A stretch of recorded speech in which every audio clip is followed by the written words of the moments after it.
Hey, good morning, everyone. This is Angela Johnson Ayers here with Confessions of Mommy. Just dropped the girls off at school. Thank you, Jesus. And when I was driving them to school, when I dropped them off, I started looking at some of the children, and it made me start thinking about some of these kids. I noticed there was a little girl who was a little chubbier. And I wanted to talk to you parents about fat shaming when it comes to your children. Some of you may even be wondering, like, what is fat shaming? Fat shaming is basically when people say something to you about your weight and to try to make you feel bad about your weight. And the reason why I am not a medical expert on the body, weight, metabolism, but I have lived it. And I know what I say as far as the emotional and even psychological impact that fat shaming can have on a person. Many people swear by it. There are many people, and this is where the debate comes up, because some people think that that's the best way to help someone, is to just tell them straight up, look, you're too big, you need to lose weight. And others say that could have an adverse effect. So being a mother, and this being my blog, Confessions of Mommy, I wanted to talk to you all about, do you all fat shame your children if you have heavy children? Now, my story is simply this. As you can look at me and tell, I'm not a stick figure. At my heaviest weight, I was 318 pounds. Today, I am 190. I have gained weight over the past few years. I was at my lowest weight at 174. So I'm working towards getting back to 174. For my height, 5'10", 174, 175 looks amazing on me. And so I'm just working to get back down, but thank God, I am nowhere near in the 200s, and I'm not in the 300s anymore. So thank you, Jesus, for that. But my life as a child, I would not consider myself, I was not morbidly obese as a child at all. I guess people would just call me, I was chubby as a little kid. And then in my teen years is when I started really picking up weight. Yes, my parents had us in activities, but it was not, I believe the two main factors for the weight gain was this. One, yes, I did ballet on the weekends, on Saturday, but that was not a consistent daily workout. You understand what I'm saying? And two, eating. My diet was not good. We would eat dinner very late. God bless my mom. She did the best she could, but with 6 kids and everything, and us having activities, but food was not prepared. Dinner was not at 6. A lot of times we would eat dinner like at 9:30, 10 o'clock at night, and then you lay down on that, and it's just not good for your metabolism. Now, had I been more active as a child, then I'm sure that my body would have metabolized better the food. Even though eating late at night, it would have metabolized it better. So as in my teens, particularly when I started getting like 14, 15, 16, that's when I really started gaining weight. And that's when I got to the point where I was past overweight. It was considered obese. You understand? My body mass index, the BMI, was considered obese. And so all in my 20s and early part of my 30s, I just struggled. I would lose 100 pounds, gain 100 pounds. Lose, gain. And it just was crazy. But I can tell you the impact that being overweight and obese has on you. And as a parent, as a mom, I do not want, and I know, and I'm sure I'm going to get emails on this, and you all can email me. I don't give a rat's butt what you say. Life is hard when you are fat. Life is harder when you are a woman and fat.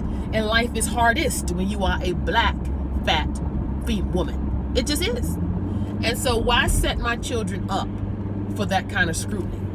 So I always said to myself, one, I want to be an example that they see me going exercising, that they see me moving and not just sitting around, not incorporating physical fitness into my day. And I want them to see me, at least see me trying to eat healthy, and we eat healthy together. I always said to myself, I do not want my children to have to endure being fat. And if they are or turn out to be fat, which they are not, but had they, I know how to properly, along with their pediatrician, help them get on the right track, so that there are just certain things in life. Look, certain things you're just going to go through anyway. Let's just be honest with it, okay? Certain prejudices you're just going to have to endure, but some of them we bring on ourselves, right? If your child, for example, if your child cannot read well, or you notice that they have a learning disability, aren't you going to go out and seek help for them? That's just what you do, right? The same for if you have a child that is overweight, obese, and fat. Seek the help. We live in a society now where it's always, no, just love yourself, honey, just love yourself. And you can love yourself. I mean, you can love yourself all you want, but the reality is people judge you and treat you, most people, according to what you look like. I don't care how godly and saved you are. Don't give me that, God, you know, if the man or woman loves you, it don't matter what you do. That's a lie, because even the Bible says that man looks at the outer appearance. When we say man, we mean mankind. Mankind looks at the outer appearance. God looks at the heart. Now, I'm not saying you have to walk around here and look like a swimsuit model, because I don't. However, we don't have to be walking around here lugging an extra 100 or 200 pounds on us either. And we definitely don't want to put that on our children. So, fat shaming your children. Should you do it? No, you should not. You don't ever fat shame your children. If you have a child or children who are heavy and overweight, let me just give you some pointers that I have learned on the way throughout my journey as having been very fat, teenager, chubby child. The first thing you do is you take your child to a pediatrician, and a good pediatrician, okay? There are some very good ones in this world, and there's some quacks out here, right? You find a very good pediatrician for your child. And if your daughter, particularly if you have a daughter and she's at the puberty age, she might not feel comfortable with a male pediatrician, just like your son may not feel comfortable with a female. Get a woman. You know, if the daughter, get her another female. If it's a boy, get him a male pediatrician if it makes him feel comfortable. And talk to the pediatrician away from the child. Point number 2 is, once you're talking to the pediatrician, you know, they go on for a checkup, don't go in front of the pediatrician and your child right there and say, look, my kid is fat. I need you to talk to them. Ask the doctor, say, hey, can I talk to you outside the room real quick? Because you don't want the children, they suck in things like a sponge. And you don't want to put messages in their head that they are less, they are lack because of what they look like, that they don't matter, that it's less. So you take the doctor outside and you say, look, you know, we're just concerned about, I'm going to say Pookie. We're concerned about Pookie's weight. I'm just wondering if you can talk to him and talk to us both in a way that will help us. And that's what you do.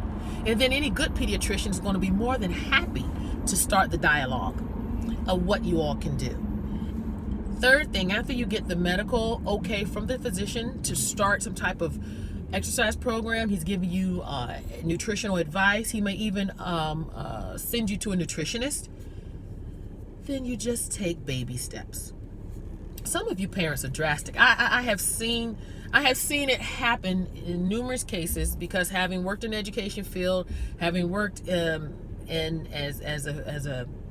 I used to be a certified fitness trainer and a certified aerobics instructor for special populations such as seniors and obese people. So in that, I know what I'm talking about. And having had talks with people, many of them who started out as fat kids like I did, would say how their parents would just tell them things like, stop eating that. You don't need that extra piece of chicken. Put that chicken down. And some of you fathers, you all are really guilty of this. I gotta be honest with you. Some of you fathers are not sensitive at all, especially when it comes to your daughters. You're not sensitive at all when it comes to their weight. You'll just be flat out say, you don't need no more bread. Put that bread down. You don't need this. And you don't understand psychologically what that is doing to that young woman, that young female, so that as she becomes a woman, it really messes with her self-esteem. And it also puts her in a mode where she wants to always focus on people-pleasing, particularly people-pleasing a man. Because you being her father, and most children want to please their parents, and then you're putting in her mind, and you're planting seeds of, you're not valuable unless you're pleasing a man. And next thing you know, when she's a grown woman, she's doing everything just to please a man. And so, many of you men, you all are really corporates at this. Don't fat shame your children. And I gotta be honest with a lot of you. Many of you who have fat kids, you're fat yourself. I mean, let's be honest. You know, our children, many cases, reflect who we are. And so how dare you fat shame your child when you walking around here with an extra 50 to 80 pounds on you? If anything, make it something you do together. I'm gonna give you an example. A few years ago, Anna was getting just a little pudgier. She wasn't even fat. She just extra pounds on her. And I could see, and I got concerned because I could spot it, and I said, okay, we want to get control of this now. And so there was an organization at her school called Girls on the Run. Amazing organization, by the way. Y'all got to check it out.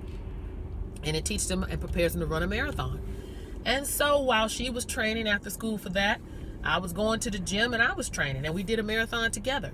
But I could have been, and then we would run the neighborhood together, you know. And now that we're she's older, and you know, and she dances, and now she, you know, her body's at the weight that it should be for her height and everything, and she feels good about herself. We still bike ride together, me and her sister. We just, you know, we try to stay active. And so that's what you can do. You work together, but don't fat shame them and make them feel as though they are worthless or useless, or that their value is wrapped around their weight. Another thing that you do to help your child is exercise with them, but don't make it seem like it's exercise a lot of times. And it depends on the age of the child too. Like if you are, if your child is a teenager, there's nothing wrong with them. And if the gym, or if you have one, there's nothing wrong with getting a treadmill or letting them run a treadmill or exercise bike.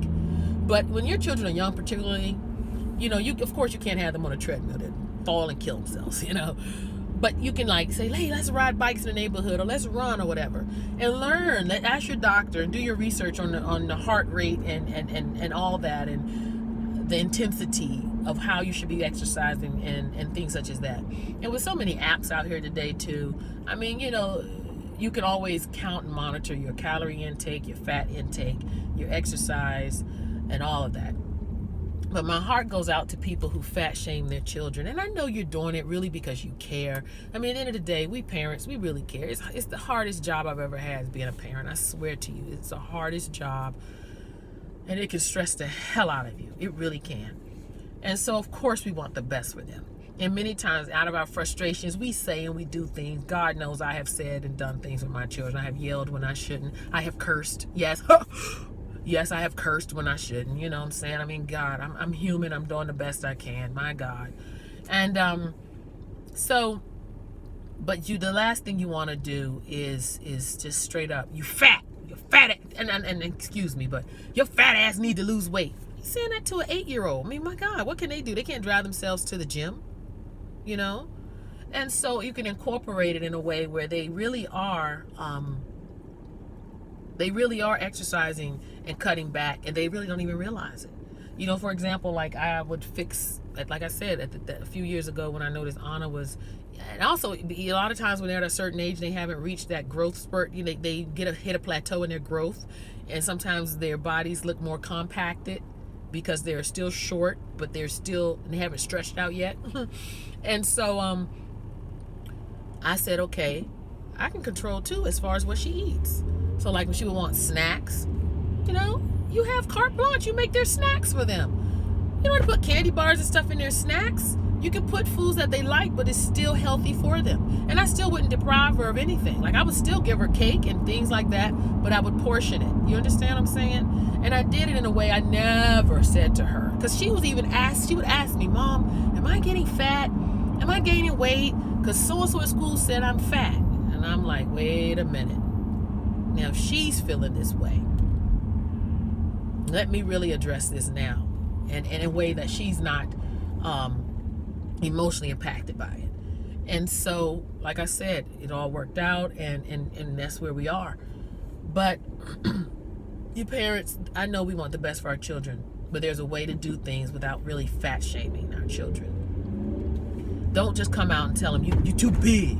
Now, also, sometimes though, as your children get older, so you got to give them the real too. What you would tell an 8-year-old is not what you would tell a 19-year-old. You understand what I'm saying? I'll never forget my father when he dropped me off at undergrad, Penn State, Nittany Lions. And he said to me, you know, he gave me a talk. He's like, and try to exercise. You know, you hear at this college, they have a nice gym. Try to exercise. And at first I was offended because, of course, I was very heavy at the time. But yet, I really should have taken more advantage of that exercise facility, you know. And I did. It was so funny because one time I was there exercise. I had made up my mind, you know what, I'm going to exercise. I'm going to get in shape. And I went to the gym that day. And do you know that night, someone prank called me because we didn't have cell phones then. Someone prank called me on our dorm room phone and was like, yeah, I saw your fat ass at the gym. And it devastated me, and I didn't go back to the gym that whole year. Isn't that something? It's something how when you start trying to get on track to do something for yourself, the devil will send someone to try to hurt you. And what I should have done was use that as fuel to work out more, but instead it hurt me and devastated me, and I didn't exercise at all. But anyway, he who laughs last. Because I've seen pictures of a lot of people who I went to high school with and college with, and the main ones who was teasing you because they were so thin then, now they done blew up. So life is a funny thing, boy. But anywho, don't fat shame your children. You know, there are healthy ways that you can get them on track, and one of the biggest ways to be an example to change their life is for you to change yours. And so a lot of times I'll show, like, my daughter, she's so funny, that Lillian, she says to me, Mom, your legs are so jiggly, you're chubby. And I said, I may be chubby, but I'm not what I used to be. And I'll show them the pictures of me when I was 318 pounds, and they're just like, Mom, oh my God, you know? So the best example is us. I'm not saying again, we don't have to get down to be runway thin, because many of us, our bone structures, you may not get to be runway thin, you know. However, just let them see you trying to be the best and healthiest you can be. Look, if you all like my channel, please subscribe, share, and ring the bell so that you can get notifications of other videos. But please, just do not fat shame your children. Be an example for them and pray for them. Talk to you soon. Be blessed. Bye-bye.